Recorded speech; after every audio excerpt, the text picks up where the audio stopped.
Mientras el mundo observa cómo China bota buque tras buque al mar, más de 350 y aumentando, pocos prestan atención a la amenaza que se mueve bajo la superficie. Sobre el papel, Pekín domina los océanos, superando en número a la Marina de Estados Unidos por primera vez en la era moderna. Pero las cifras solo importan cuando puedes ver lo que te está apuntando desde la distancia. La respuesta de Estados Unidos no fue construir otro coloso flotante.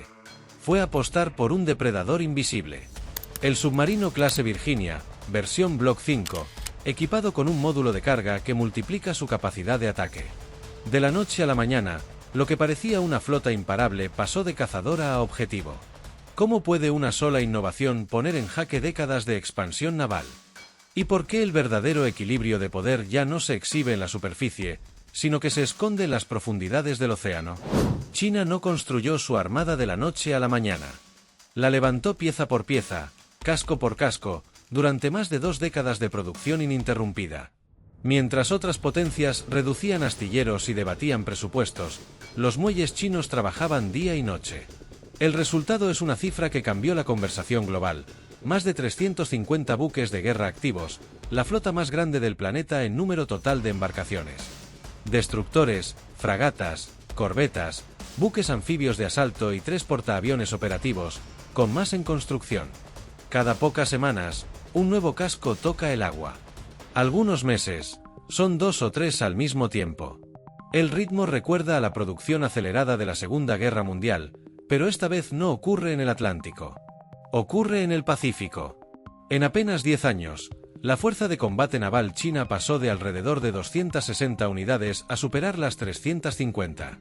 Y las proyecciones apuntan a que podría acercarse a las 475 hacia mediados de la próxima década. En comparación, la Marina de Estados Unidos se mantiene apenas por encima de las 290 embarcaciones, con incrementos mucho más lentos y costosos. En un mapa del Pacífico, la diferencia se vuelve visual. Iconos rojos multiplicándose desde el Mar del Sur de China hasta el Mar de China Oriental, rodeando Taiwán y extendiéndose hacia el Océano Índico. No es solo presencia, es posicionamiento estratégico. Beijing ya no habla únicamente de defensa costera. Habla de aguas azules, de proyección de poder más allá de la primera cadena de islas, de influencia global. El momento simbólico llegó cuando China puso en servicio su primer portaaviones construido íntegramente en casa. No fue solo un logro técnico. Fue una declaración política. Un mensaje directo a cada capital del Pacífico: la era de limitarse al litoral había terminado. El océano abierto era el nuevo escenario. Los gobiernos de la región lo entendieron de inmediato. Japón reforzó sus capacidades submarinas y de misiles de largo alcance. Australia aceleró su modernización naval. Vietnam y Filipinas estrecharon vínculos estratégicos con Washington. En Estados Unidos, el debate se intensificó. Informes, audiencias, análisis satelitales mostrando filas de nuevos buques en Shanghái y Dalian. La preocupación no era abstracta, era numérica. Pero detrás de cada cifra hay una intención. Los buques anfibios no se construyen para desfiles. Los destructores equipados con misiles no son símbolos decorativos. Son herramientas. Y cuando se observan en conjunto, sugieren una capacidad diseñada para algo específico: proyectar fuerza rápidamente en puntos críticos del Pacífico Occidental. La pregunta que comenzó a rondar en los círculos estratégicos fue directa y sin adornos. Si un país puede producir esta cantidad de buques en tan poco tiempo, ¿quién puede impedir que los utilice? ¿Cómo se disuade a una flota que parece multiplicarse cada año? Porque en la superficie, la aritmética es clara. Más cascos significan más presencia. Más presencia significa más presión. Y más presión puede traducirse en decisiones que alteren el equilibrio regional. Sin embargo, la historia naval demuestra que los números por sí solos no garantizan supremacía. La cantidad puede impresionar, pero no siempre decide. Las grandes armadas del pasado también parecían invencibles, hasta que una innovación cambió las reglas del juego. Hoy, China domina la superficie del Pacífico en términos de volumen. Su expansión ha sido constante, calculada y sostenida. Pero toda estrategia basada en cantidad enfrenta un desafío inevitable: encontrar aquello que no puede verse. Porque mientras los astilleros siguen trabajando y los mapas muestran más iconos rojos cada año, La verdadera pregunta no es cuántos buques navegan en la superficie. La pregunta es qué podría estar esperando debajo. Los números impresionan.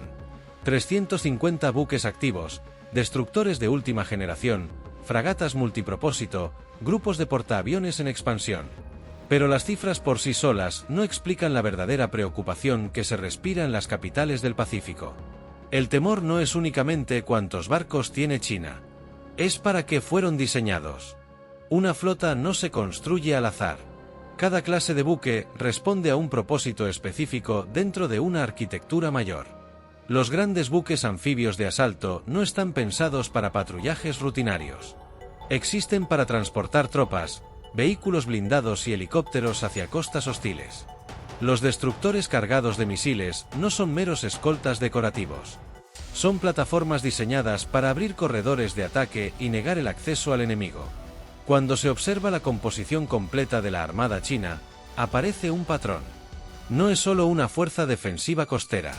Es una estructura diseñada para proyectar poder rápidamente en escenarios regionales clave. El punto más sensible en ese mapa es evidente: el estrecho de Taiwán. En ejercicios militares recientes, buques chinos han rodeado la isla en simulaciones que ensayan bloqueos y operaciones anfibias. Aviones y misiles complementan esa demostración de fuerza. El mensaje no necesita traducción. Beijing busca tener la capacidad creíble de actuar si así lo decide. En Washington, los informes estratégicos comenzaron a usar un lenguaje cada vez más directo. Si la producción naval china mantiene su ritmo, la diferencia numérica podría ampliarse a una proporción de 2-1 antes de que termine la década. Esa perspectiva no es solo militar, es política. Los aliados preguntan si el equilibrio regional puede sostenerse. Los legisladores exigen respuestas. Pero aquí está el dilema central. Una flota más grande no garantiza automáticamente el éxito. Controlar el mar implica más que presencia visible. Implica sostener líneas de suministro, proteger rutas, coordinar operaciones aéreas y marítimas simultáneamente. Implica logística, inteligencia y resistencia prolongada. Sin embargo, incluso con esas complejidades, la masa importa. Cientos de buques pueden saturar defensas, dividir recursos y crear múltiples puntos de presión al mismo tiempo. Un comandante enfrentado a tal volumen debe dispersar su atención. Y en la guerra, la dispersión es vulnerabilidad. Los analistas comenzaron a plantear escenarios concretos. Una fuerza anfibia avanzando bajo cobertura de destructores y apoyo aéreo. Múltiples ejes de aproximación. Saturación de sensores. La idea no es simplemente conquistar territorio. Es abrumar la capacidad de respuesta antes de que pueda organizarse. La percepción internacional también juega un papel crucial. Una armada que crece año tras año envía una señal de inevitabilidad. La sensación de que el balance se inclina lentamente puede influir en decisiones diplomáticas incluso antes de que ocurra un solo disparo. Pero detrás de toda demostración de fuerza existe una vulnerabilidad inherente. Las flotas de superficie son visibles. Sus movimientos pueden rastrearse por satélite. Sus emisiones electrónicas pueden analizarse. Sus rutas pueden anticiparse. Son poderosas, sí, pero también expuestas. Esa exposición obliga a cualquier estratega a formular la pregunta clave: ¿qué elemento podría neutralizar la ventaja numérica sin igualarla barco por barco? Porque competir casco por casco sería una carrera costosa y prolongada. Y en las carreras industriales, el tiempo favorece a quien produce más rápido. Así, el verdadero debate no gira únicamente en torno a cuántos buques navegan bajo bandera china. Gira en torno a cómo contrarrestar una flota diseñada para actuar con rapidez y concentración de fuerza. La historia militar muestra que cuando una potencia parece dominar en cantidad, la respuesta rara vez es imitarla. La respuesta suele ser cambiar el campo de juego. Y en el Pacífico, el campo de juego no termina en la superficie del agua. Si la superficie pertenece a quienes muestran más banderas, las profundidades pertenecen a quienes pueden desaparecer. Y en ese dominio, las reglas cambian por completo. Un submarino nuclear no es simplemente otro buque de guerra. Es una categoría distinta de poder. A diferencia de los destructores o portaaviones, que dependen de reabastecimiento constante, un submarino de propulsión nuclear lleva su energía sellada en el corazón de su casco. Un reactor diseñado para operar durante más de 3 décadas, sin necesidad de repostar combustible. 33 años de autonomía energética encerrados en acero. Eso transforma la estrategia. Mientras una flota de superficie debe planificar rutas en función de petroleros, puertos amigos y líneas logísticas, un submarino nuclear puede cruzar el Pacífico sin emerger una sola vez. Puede navegar bajo el hielo ártico, rodear continentes y aparecer donde nadie lo espera. El océano deja de ser una barrera. Se convierte en autopista. Esta resistencia operativa cambia la ecuación del tiempo. Un buque de superficie siempre está contando los días hasta su próximo reabastecimiento. Un submarino nuclear solo regresa por una razón: la necesidad humana de alimentos y descanso. Puede permanecer en patrulla durante 90 días consecutivos, oculto, silencioso, esperando una orden que quizá nunca llegue. Esa paciencia estratégica es poder puro. Pero la autonomía no es su única ventaja. En la guerra submarina, el sonido es destino. Todo lo que flota hace ruido. Hélices girando, turbinas vibrando, engranajes trabajando bajo presión. Cada firma acústica es una huella digital que puede ser rastreada. Los destructores y fragatas modernos generan un nivel de ruido detectable a grandes distancias por operadores entrenados. Sus motores y hélices producen patrones reconocibles. En cambio, un submarino de última generación ha sido diseñado para reducir su firma acústica hasta niveles que se confunden con el propio murmullo del océano. En aguas poco profundas y congestionadas, como el estrecho de Taiwán, el mar ya está saturado de sonidos. Olas rompiendo, tráfico mercante, actividad pesquera, vida marina. En ese entorno, un submarino extremadamente silencioso no destaca. Se diluye. Es, en palabras de algunos marinos, un vacío en el agua. Las estimaciones abiertas sugieren que incluso sistemas avanzados de sonar podrían detectar un submarino moderno solo a distancias relativamente cortas en condiciones ideales. Y la guerra rara vez ofrece condiciones ideales. Termoclinas que desvían el sonido, tormentas que alteran el fondo acústico, interferencias múltiples.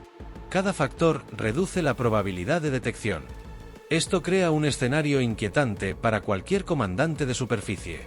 Puedes tener escoltas, helicópteros antisubmarinos, aviones patrulla, redes de sensores. Puedes desplegar todo tu arsenal de búsqueda. Pero si no encuentras lo que te está observando, tu ventaja numérica pierde peso. Aquí es donde la aritmética comienza a volverse incómoda. Una sola plataforma invisible, capaz de permanecer oculta durante meses, puede elegir el momento y el lugar del enfrentamiento. No necesita dominar el mar completo. Solo necesita estar en el sitio correcto en el instante preciso. La historia naval demuestra que la sorpresa estratégica puede compensar la inferioridad numérica. Y el submarino nuclear representa la forma más pura de sorpresa moderna. No anuncia su presencia. No necesita escolta visible. No depende de bases adelantadas. En el debate sobre flotas crecientes y mapas llenos de iconos, a menudo se olvida que el océano es tridimensional. La superficie es solo una capa. Debajo, existe un dominio donde la invisibilidad es ventaja y el silencio es arma. Si la competencia naval actual se mide en cantidad sobre el agua, la verdadera incógnita se esconde debajo. Porque en las profundidades, no gana quien tiene más barcos. Gana quien no puede ser encontrado. La invisibilidad por sí sola no basta. Ocultarse es una ventaja, pero en la guerra moderna el poder real surge cuando el silencio se combina con capacidad de destrucción masiva. Y ahí es donde ocurrió la transformación más decisiva. En un astillero de la costa este de Estados Unidos, ingenieros enfrentaron un desafío que parecía casi quirúrgico. No se trataba de construir un submarino nuevo desde cero. Se trataba de tomar uno ya terminado y partirlo en secciones. Cortarlo con precisión milimétrica. Insertar una nueva estructura en su núcleo. Y volver a sellarlo como si siempre hubiese sido así. El objetivo era claro: aumentar radicalmente su capacidad ofensiva sin sacrificar sigilo ni movilidad. La modificación consistía en integrar un módulo adicional de aproximadamente 84 pies de longitud en la sección media del submarino. Una pieza más larga que algunos submarinos completos de generaciones anteriores. El proceso no era simple. Cada cable, cada tubería, cada unión estructural debía mapearse antes del corte. El casco, construido con acero de alta resistencia, Fue seccionado con herramientas de precisión industrial bajo iluminación intensa y supervisión constante. Proa y popa separadas. El nuevo segmento alineado con tolerancias mínimas. Luego vino el trabajo silencioso, soldaduras inspeccionadas una por una, sistemas reconectados manualmente, pruebas estructurales repetidas hasta eliminar cualquier margen de error. Una sola desalineación habría comprometido la integridad de la embarcación. No había espacio para fallos. El resultado final fue un submarino más largo, más robusto y con una columna central diseñada para albergar una capacidad de ataque muy superior. Antes de esta transformación, un submarino de esta clase podía transportar alrededor de una docena de misiles de crucero. Suficientes para neutralizar objetivos específicos. Suficientes para causar daño considerable. Pero limitados frente a una flota completa. Después de la modificación, la cifra cambió de forma drástica. La capacidad se triplicó, superando los 40 misiles listos para ser lanzados desde una plataforma que permanece casi imposible de detectar. No es simplemente un incremento numérico. Es un salto cualitativo. La ecuación estratégica se vuelve inquietante. Más misiles significan más blancos potenciales. Más blancos implican mayor presión sobre cualquier grupo naval que opere en zonas disputadas. Un solo submarino, oculto bajo la superficie, ahora puede amenazar simultáneamente a múltiples buques de alto valor. Y aquí radica la verdadera disrupción. Tradicionalmente, una capacidad de ataque de esa magnitud requería la presencia visible de cruceros o destructores equipados con sistemas de lanzamiento vertical. Plataformas que pueden ser rastreadas por satélite, seguidas por inteligencia electrónica y anticipadas por análisis estratégicos. Ahora, esa potencia está encapsulada en una silueta que no se ve, que no emite señales evidentes y que puede permanecer en posición durante meses. Además, la ampliación no afecta su rol principal como cazador submarino. Conserva su capacidad de inteligencia, vigilancia y ataque torpedero. Simplemente añade una mochila de fuego que multiplica su impacto en cualquier escenario de crisis. Esto altera el cálculo de cualquier comandante adversario. No basta con escoltar una flota con buques antisubmarinos. No basta con desplegar helicópteros o aviones de patrulla. Porque incluso si logran detectar una amenaza, la ventana de reacción podría ser mínima. Un submarino con más de 40 misiles no necesita acercarse demasiado. Puede permanecer a distancia prudente y lanzar una andanada que obligue a dispersarse, maniobrar o retroceder. En términos estratégicos, eso significa negar libertad de acción sin necesidad de confrontación directa. La innovación no consistió simplemente en añadir armamento. Consistió en convertir una plataforma ya silenciosa en una fuerza de ataque independiente. Un multiplicador de poder encapsulado bajo el agua. En el equilibrio naval contemporáneo, no siempre gana quien tiene más cascos en la superficie. A veces, el factor decisivo es cuánta potencia puede concentrarse en el momento exacto, desde el lugar menos esperado. Y con esta transformación, la profundidad dejó de ser solo refugio. Se convirtió en lanzadera. La estrategia no terminó con aumentar el poder de fuego. De hecho, ahí comenzó una transformación más profunda. Porque tener una plataforma más letal es importante, pero saber cómo emplearla lo cambia todo. Durante la última década, comenzó a tomar forma un concepto que alteró la forma de pensar la guerra naval moderna. En lugar de concentrar toda la capacidad ofensiva en unos pocos buques visibles y altamente protegidos, la idea era dispersarla. Distribuir el poder. Convertir cada unidad en una amenaza autónoma. El principio es simple, pero sus implicaciones son enormes. Si el adversario no puede identificar un centro de gravedad claro, no puede neutralizarlo fácilmente. En lugar de depender exclusivamente de grupos de portaaviones o grandes formaciones de superficie, múltiples plataformas independientes operan en paralelo, separadas por cientos de millas, pero coordinadas por información en tiempo real. En este esquema, los submarinos se convierten en la pieza central. No necesitan escolta visible. No necesitan anunciar su presencia. Solo necesitan posicionarse correctamente. Y cuando cada uno de ellos puede portar más de 40 misiles, el impacto acumulado se vuelve significativo. Imagina un escenario hipotético en el estrecho de Taiwán. Una flota de invasión avanzando con transportes de tropas, buques anfibios, destructores de escolta y cobertura aérea. En la superficie, la imagen es imponente. Sensores activos, helicópteros antisubmarinos patrullando, aviones rastreando el horizonte. Ahora introduce una variable invisible. 4 submarinos operando de manera independiente en el área. Cada uno con más de 40 misiles listos. En conjunto, más de 160 proyectiles potenciales capaces de dirigirse contra objetivos críticos en cuestión de minutos. El cálculo cambia de inmediato. No importa cuántos escoltas acompañen a la formación. No importa cuántos sensores escudriñen el agua. La superficie es amplia. El fondo es complejo. Las corrientes, las capas térmicas y el ruido ambiental reducen la eficacia de cualquier red de detección perfecta en el papel. En ejercicios y simulaciones estratégicas, el desafío se repite. Detectar a tiempo una amenaza submarina altamente silenciosa es extremadamente difícil. Y si la detección ocurre tarde, la reacción puede no ser suficiente para evitar daños significativos. Aquí es donde la dispersión estratégica muestra su valor. No existe un único punto cuya destrucción neutralice la capacidad ofensiva. No hay un solo grupo que deba protegerse a toda costa. Cada submarino actúa como un nodo independiente dentro de una red mayor. Esto obliga al adversario a dividir recursos, a expandir perímetros de búsqueda, a consumir tiempo y energía en múltiples direcciones. Y en escenarios de alta tensión, el tiempo es el recurso más escaso. La lógica detrás de esta doctrina no es superar en número. Es convertir cada unidad en un multiplicador de riesgo. Si cada submarino representa una amenaza equivalente a una pequeña flotilla de superficie, la ventaja numérica en cascos visibles pierde parte de su significado. Además, la incertidumbre psicológica desempeña un papel clave. No saber dónde se encuentra la amenaza genera cautela. La cautela ralentiza decisiones. Y la ralentización puede ser decisiva en operaciones que dependen de sincronización milimétrica. El océano no es un tablero de ajedrez estático. Es un entorno dinámico, cambiante, lleno de variables impredecibles. En ese entorno, la dispersión de poder invisible complica cualquier plan que dependa de superioridad visible. Al final, la competencia naval contemporánea no se define únicamente por quien despliega más buques.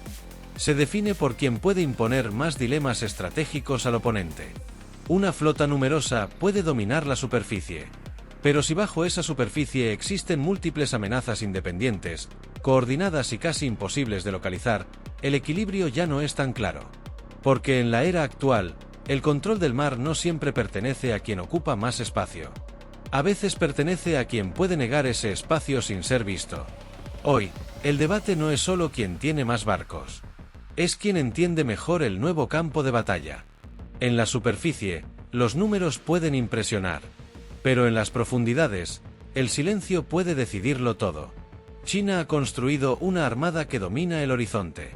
Estados Unidos ha apostado por dominar lo invisible. Dos filosofías distintas. Dos formas de proyectar poder.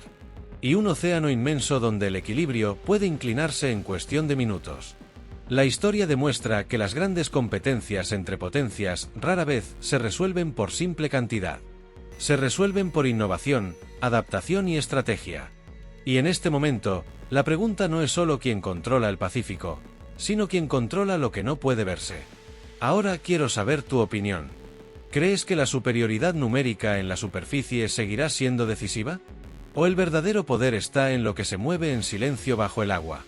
Déjame tu respuesta en los comentarios. Me interesa leer tu análisis. Si este vídeo te aportó claridad y contexto, apóyalo con un me gusta. Suscríbete al canal para más análisis estratégicos como este y activa la campana para no perderte los próximos episodios. Compártelo con alguien que quiera entender cómo realmente se mueve el poder en el mundo.